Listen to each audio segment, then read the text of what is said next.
দুনিয়ায়। ঠান্ডা মাথায় ভেবে দেখলে দেখবেন এই দুনিয়া এবং জান্নাতের মাঝখানে কিন্তু দুইটা স্টেশন আছে, একটার নাম কবর, একটার নাম হাসর। কবরটা কিরকম?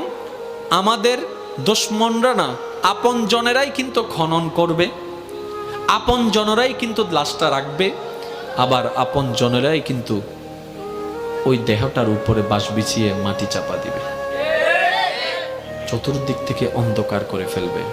মনে রাখবেন, কবর আলোকিত হয় ঈমানের আলোয়, সুবহানাল্লাহ, আর হাসর আলোকিত হবে আল্লাহর রহমতের সাথে আপনার আমলের আলোয়, সুবহানাল্লাহ। হাসর আলোকিত হবে আমলের গুণে, কবর আলোকিত হবে ঈমানের গুণে। আর ঈমানটা কানে থাকে না, মনে থাকে। তাহলে সেই মনটাকে যদি আপনি পরিষ্কার করে ফেলতে পারেন, হ্যাঁ সত্য